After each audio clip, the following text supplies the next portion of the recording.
오늘은 2023년 4월 10일 월요일입니다. 저의 현재 주식 잔고는 4,939만 원이고요. 투자한 금액은 5,768만 원입니다. 투자 수익률은 마이너스 14.37%, 투자 수익은 마이너스 829만 원 정도 됩니다. 제가 가장 마지막에 방송을 했던 게 3일 전에 신라젠 언제 급등할까 이 영상 속에서 방송을 했는데요.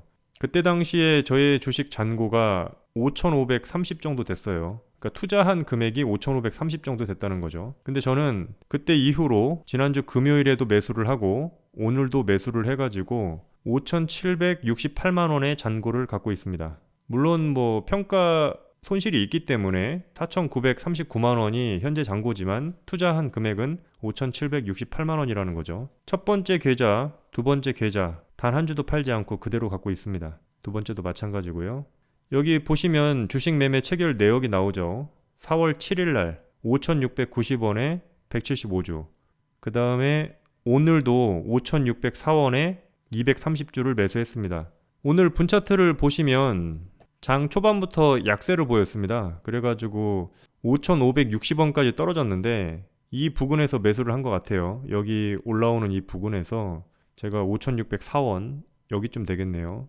이 지점에서 230주 매수했습니다. 금액으로 따지면은 지난주 금요일 날 매수한 게 99만 원, 대략 100만 원 정도 되고요.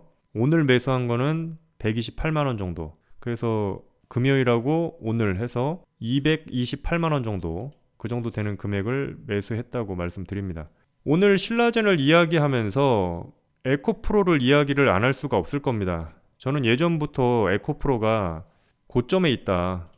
수시로 그렇게 이야기를 했고요. 추격 매수는 자제해야 된다. 보유자의 영역이다. 그리고 기존에 매수한 사람들은 나중에 손실을 볼 거라고 이야기한 부분이 있습니다. 그런데 결과적으로 오늘 에코프로가 거의 상한가는 못 갔군요. 28.50%. 상한가 부근까지 갔다가 소폭 조정되고 마감됐습니다. 제가 이 지점에서 에코프로가 한 달 뒤에 떨어질 거라고 얘기를 했으니까 현재까지는 제 생각이, 제 예언이 완벽히 틀린 거죠. 인정합니다. 혹시나 여러분 중에 제가 방송하면서 에코프로가 고점이라고 계속해서 이야기를 했기 때문에 여러분께서 이거를 매수하는데 주저한 분이 있다면 어떻게 보면 제 말 때문에 여러분이 수익을 거두지 못한 부분이 있기 때문에 그 부분에 대해서는 제가 사과드리겠습니다. 저의 예언이 틀렸습니다. 그러면 이 부분에 대해서 일단은 이렇게 말씀드리고요.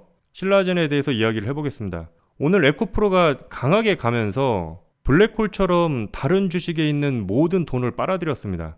개인들이 이거를 쫓아가겠다고 엄청나게 매수를 하다 보니까 이 폭등이 나오는 과정에서 다른 주식들은 폭락이 나온 거죠. 왜냐하면 이 주식을 팔아서 기존에 갖고 있던 이 신라젠 같은 주식을 팔아서 에코프로로 들어가고자 했던 사람들이 분명히 존재했던 시장이고요. 그래서 이익을 낸 사람도 있을 것이고요. 상한가 진입하는 줄 알고 상따했던 사람들은 이 부근에서 손절을 했을 수도 있겠죠. 왜냐하면 이때 당시에 정말로 무너지는 것 같았으니까요. 오늘 장이 종료되고 이런 뉴스가 떴더라고요. 코스닥 수익률이 세계 1위다. 그래서 에코프로 BM하고 에코프로 때문에 그렇게 수익률이 좋게 나왔다. 그런 기사를 봤습니다. 그리고 에코프로 BM 같은 경우에는 카카오의 시총도 제쳤다고 이렇게 나왔네요.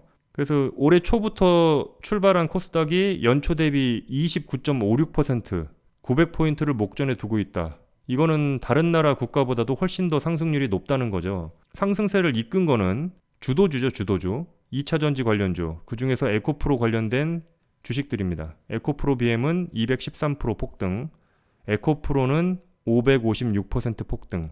근데 여러분 상대적 박탈감이 분명히 있을 거예요. 에코프로를 포트폴리오에 담은 사람들은 여기에 같이 이 수익을 맛봤겠죠. 근데 에코프로를 담고 있지 않은 사람들은 29%가 올랐다고 하는데 자기 주식은 별로 오른 게 없는 거죠. 저처럼요. 오히려 저처럼 손해를 보고 있는 경우도 있죠. 이 에코프로라는 종목이 이걸 들고 있는 사람들에게는 엄청나게 효자 종목이지만 다른 사람들, 특히 오늘처럼 에코프로가 블랙홀처럼 모든 자금을 빨아들이는 오늘 같은 날에는 제발 이 주식이 폭락을 해야 다른 섹터가 돈이 돌면서 오르겠죠. 순환매 장세가 이어질 거라고 생각합니다. 그래서 저는 에코프로가 오르건 간에 안 오르건 간에 저는 신라젠을 팔아가지고 에코프로를 사겠다는 생각조차를 하지 않았습니다. 그런 생각을 전혀 하지 않아요. 저는 제가 이 가격에 갖고 있는데 점차 평단가가 조금씩 낮아지고 있고요. 그 다음에 여기서 횡보하는 기간이 아무리 길더라도 계속해서 매수해서 결국에는 올라올 때 이익을 실현하겠습니다. 지금 횡보하는 기간이 상당히 긴데 결국에는 외국인의 매집 과정으로 보입니다. 오늘도 외국인이 매수를 했죠. 언젠가는 급등하는 날이 있을 거라고 생각하고 그날이 올 때까지 계속해서 매수를 하겠습니다. 오늘은 여기서 방송 마치도록 하겠습니다. 시청해주셔서 감사합니다.